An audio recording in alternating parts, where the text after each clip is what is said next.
So recently, I made a trip to a country in between Lithuania and Russia. The name of the country is Belarus. Back in the day, if you wanted to go to Belarus, you needed a special visa, but it was pretty easy to get a visa. To get a visa to Belarus, all you need to do is get an app. You apply for a visa, they register your passport number, and they give you the visa. Nowadays, if you want to go to Belarus, you actually have to go down to the embassy in Washington, and they take your passport, and they stamp your passport with like a thick paper and a stamp and a seal, and they look into your background. They make sure that you're not a spy for the United States of America. They make sure that when guest speakers come, you pay close attention. You can't just go to Belarus. Anyway, no, the last part they don't care about. So I applied for a visa, and I got a visa, and I went to Lithuania. And then when you arrive in Lithuania, you have to take a special registered bus from Lithuania to get into Belarus. So you're probably wondering, why in the world did I want to go to Belarus? The answer is because in Belarus is the kever, is the grave of one of the greatest tzaddikim of the last 100 years. And his name was Rabbi Meir Kagan, the Chofetz Chaim. The Chofetz Chaim is buried in Radin in Belarus. Now to get there, you have to go through the Lithuanian border, you have to go through the Belarus border, and they have dogs, you know, these vicious dogs who smell your suitcases. And you have soldiers with these caps. They look like from 1948. I wanted to go to the kever of the Chofetz Chaim. I'm sure you've heard about the Chofetz Chaim. The Chofetz Chaim wrote many very important svarim. He wrote Sefer Mishnah Berurah. You ever hear of the Mishnah Berurah? Mishnah Berurah is the final word of halacha for Jews today. The Chofetz Chaim also wrote a famous work called Chofetz Chaim, which are the laws of Lashon Hara. Chofetz Chaim wrote a Sefer Avas Chesed. And you think, the Chofetz Chaim was a great tzaddik. He must have been born that way. He must have been born, he's probably born holding a Gemara or something. When his mother brought him home from the hospital, he was already this big tzaddik. But actually, when the Chofetz Chaim was a teenager, he was an orphan, and he was learning in a shul in Vilna. And at the time, in Vilna, there was a man who was a maskel. Maskel was somebody who's part of the Jewish Enlightenment movement, who was not fully observant, didn't even eat kosher. And he had not a yeshiva, it was called a seminar. And in this seminar, they educated Jews to leave Torah mitzvahs. And he was always lurking, trying to snare and snatch young, bright kids to try to persuade them to leave traditional Judaism and join the Enlightenment movement. And he felt this boy, who was a brilliant boy and didn't have a father, was like a prime target, so he would strike up the Chofetz Chaim in conversation. He would talk to them. He would try to persuade him to leave the yeshiva. And the Chofetz Chaim was very polite, and he would talk to this guy. And this guy, his name was Adam HaKohen Levinson. You hear me? Yes. Okay, thank you. Adam HaKohen Levinson. And one time, a water carrier came over to this Chofetz Chaim, to this boy, and he said, "Why are you talking to the water carrier? Why are you talking to this Levinson guy? He just wants to capture you. He wants to ensnare you. He wants to take you out of the yeshiva." The Chofetz Chaim ran out of Vilna, and he went to a different city, and he never returned. For the rest of his life, the Chofetz Chaim would say that the water carrier of Vilna saved his life, and saved the Mishnah Berurah, and saved Sefer Chofetz Chaim, because had he fallen prey to this Adam HaKohen Levinson, he would have perhaps left Judaism, never would have written the Chofetz Chaim, never would have written the Mishnah Berurah. Friends, in life, there are decisions sometimes you have to make that you think they're innocuous. You think it doesn't really make a big difference. You could be in high school, and sometimes you're deciding which path in life should I take. Should I try harder in learning Torah? Should I try harder in doing mitzvahs? And you think it doesn't really matter. It will only make a small difference. But in the long run, there are small decisions in life that will change the course of your future, of your family, and the future of Klal Yisrael. I want to share with you, there was a man by the name of Balaam. You ever hear of Balaam? Never heard of Balaam? Balaam is the primary wicked guy in the Chumash. He was hired by Balak to stand on the top of the mountain overlooking the Jewish people and to curse the Jewish people. He was like a sorcerer. He was a magician. He is the paragon Rasha. And he looked into the land of Israel, and he sees in the corner of the land of Israel is positioned the descendants of Yisro. Yisro was the father-in-law of Moshe Rabbeinu. And Yisro was the first convert. He was the first ger. And his descendants were all the leaders of the Jewish people. They were the heads of the Sanhedrin. They were the heads of the high court. And Balaam was astonished. Balaam was wondering, what happened to this man? How did he elevate himself that all of his descendants were the leaders of the Jewish people, and I'm just this wicked, good-for-nothing Rasha? I can't believe it, Balaam said. Just the other day, me and him, Balaam said about him and Yisro, were sitting at the very same table in the same court case. We were together. And look at him, and look at me, and look at his children, and look at my children. I'm the example, the paragon of wickedness, and he's the father of all these great people. How did that happen? And there's a big question on this. What do you mean, how did it happen? Do you know when Balaam and Yisro were together in the same location? You know when that happened? Pharaoh, had a problem with the Jewish people. He didn't know what to do with them. Should he exterminate them? Should he keep them? Should he secure them? And he convened a court case. And he invited 3 judges to be part of the court case. You know who the 3 judges were? The first one was Eov. You ever hear of Eov? Job. Eov. The next one was Balaam. And the next one was Yisro. And he asked them, he said, we have millions of Jews in the country. What should we do with them? Should I exterminate them? Should I protect them? And Balaam said, kill them, exterminate them, eradicate them. This way you get rid of them once and for all. Balaam advised Pharaoh to destroy the Jewish people.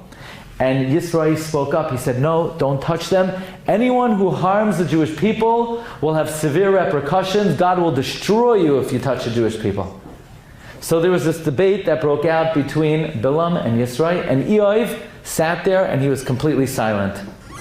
So the Gemara teaches us that because Balaam advised Pharaoh to destroy the Jewish people, Balaam was killed.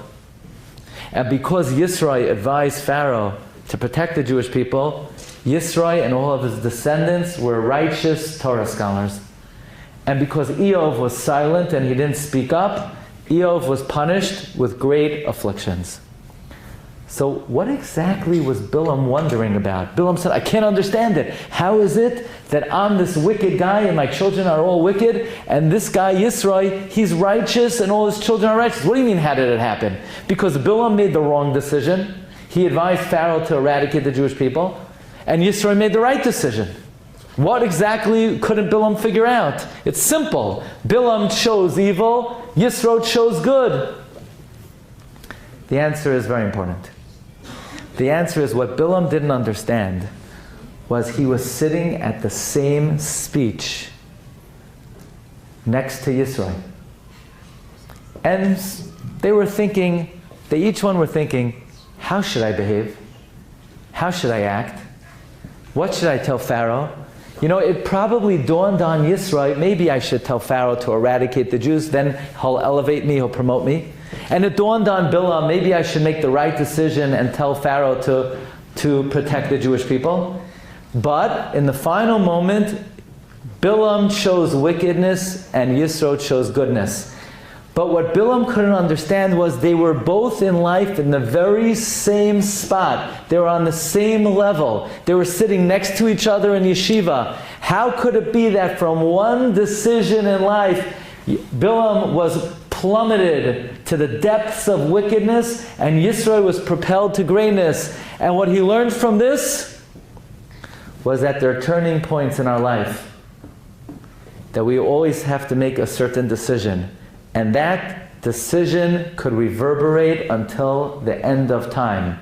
Sometimes you could be in high school, you could be in yeshiva, and you say, I'm going to put myself on a certain trajectory, on a certain path, and you don't really think it will make a big difference to your future. You need to know that when you're young, the decisions you make will continue to reverberate until the end of time. David HaMelech says in Tehillim, Kechitzim biyad gibar kein b'nei hanurim. Like arrows in the hand of an archer are the young. You know archery? You know anything about archery? Bow and arrow? I have a guy in my block. He's a professional archer. He goes every week, he takes archery classes. He could shoot it, from here, he could hit a bullseye 100 feet away. Why is a young person like an arrow? The answer is, because anyone who knows anything about archery knows that if you tilt that arrow just a little bit, just a tiny bit up, it might only make a millimeter of a difference here, but it will make hundreds of feet of a difference off in the distance. And if you tilt that arrow a little bit below, it will only make a little difference here, but it will make a tremendous difference off in the distance. Now, as a young person, you're a teenager, the decisions that you make today will make major ramifications to your future. Sometimes a person, doesn't take their time seriously when they're younger. They say, when I grow up, then I'll take things seriously. No, the decisions you make today in terms of your commitment to Torah, your commitment to mitzvot, your commitment to halacha will make all the difference in the world. Now, we're now in the month of Elul. Elul, we're preparing for Rosh Hashanah. I want to share with you a very interesting halacha that we learned from this week's parsha. The final topic in Parsha Shoftim, the final topic in this week's parsha is the subject of Egla Arufa. What's Egla Arufa? If you find a slain body and you don't know who the murderer is, so the Torah says, you don't know who the murderer is? We need to figure out who's responsible. So what we do is we measure to the closest city. And whoever is the closest city, we hold them liable for the death of this individual.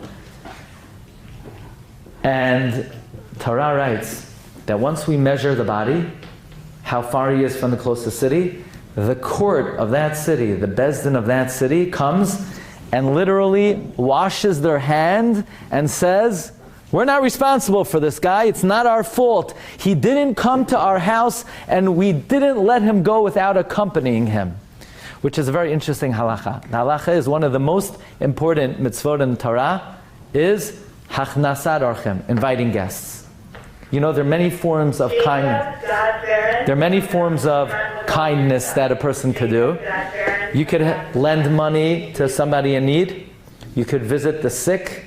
You could help a poor bride. You could help somebody if they can't afford clothing or food, or somebody needs burial. Did you know that the greatest form of kindness is hachnasat orchim, inviting guests into your home? Now, inviting guests into your home doesn't mean, I have a good friend from school, I'm going to invite them to my house. That's not what we're talking about. They have their own house to live in. They don't need to live in your house, or that's not the mitzvah per se. The mitzvah is someone who has nowhere to eat, or nowhere to go, or nowhere to sleep. The greatest form of chesed is inviting guests. Why? This is a very important question. Why is that the greatest form of kindness? Because that is the best way to emulate Hashem's kindness. You see, God is the host, and He brings us into His house. His house is this world. And He feeds us, and He gives us to drink, and He gives us clothing. The best way to emulate Hashem is hachnasat orchim. However, if you bring someone to your home and you give them to eat and you give them to drink, there's still one more ingredient you need to fulfill. If you don't fulfill this ingredient, you don't properly fulfill the mitzvah of hachnasat orchim. You know what that is? Levaya. Levaya is escorting them home.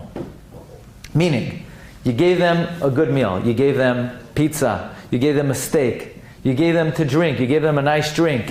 But if when the meal is over, you say, okay, nice knowing you, get lost, adios amigo, have a great day, go fly a kite, go jump into a lake, wherever you want to go, see you later. You don't get the mitzvah. You need to walk them out of the house. How much? 8 feet. Arba amot, 4 cubits. You don't do that, you don't fulfill the mitzvah properly.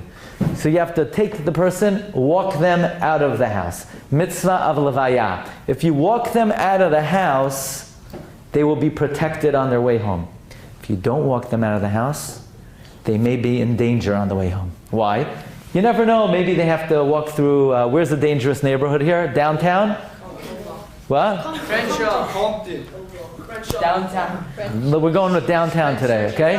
They might have to go through downtown, and it might be dangerous for them. So you need to walk them 4 cubits. If you walk them and you escort them 4 cubits, they'll be protected the whole way. If you don't walk them 4 cubits, they might be in danger. So the question is, what in the world does walking them 8 feet going to do? Right now, in your neighborhood, it's a safe neighborhood. There's no danger. There are no dangerous characters in your neighborhood. The problem is when they get to downtown. So how does walking a guy 8 feet here in a safe neighborhood, how's that going to protect them when they get to a dangerous neighborhood? You ready for this? One of the most important commentaries on Shas, on the Gemara, is the Marsha. The Marsha uncovers the secret of this Gemara. You ready for this? It says the Marsha, if you walk someone 4 cubits, you can't walk him the whole way home. You don't have time. You don't have 3 hours to walk him home. You have a life also. But if you walk someone 4 cubits, you're showing something. You know what you're showing?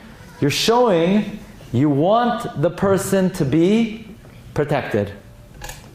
You're showing you want the person to be protected. That you have ratzon. You know what the word ratzon means? You want the person to be protected. Oh, God says, you want the person to be protected? Then you've activated a great principle. That principle is Ritzon Yireyav Ya'aseh. God fulfills the will of those who fear Him. So you show you want the person to be protected, God will protect the person. All you did was you walked 4 cubits, 4 amos, 8 feet. But if you do a small act to show Hashem what you want, Hashem will help you get there. And this is one of the most important principles in life, especially when you're young. You know, you go to yeshiva, sometimes you think, you know, one day I want to learn the whole Gemara. I want to learn the whole Talmud Bavli. I want to be a great Talmid Chacham. And you look at the volumes of Shas, and it's tremendous. How in the world am I ever going to be able to accomplish all of this? The way Judaism works, the way Hashem operates with us, is that if we take one little small step, Hashem gives us siyata d'shmaya. He gives us heavenly assistance. But it's not enough just to want it. You need to do something, even something small. You know, the Chofetz Chaim said that when the elevator was invented, he was very happy, because the elevator is the perfect analogy of how Hashem deals with the Jewish people. All you need to do is press the button and put your best foot forward, and once you press the button and you step forward, then Hashem carries you the rest of the way up. So I thank you very much this morning for giving me your kind attention. And you should have a lot of success in the new semester. And Thank you very much.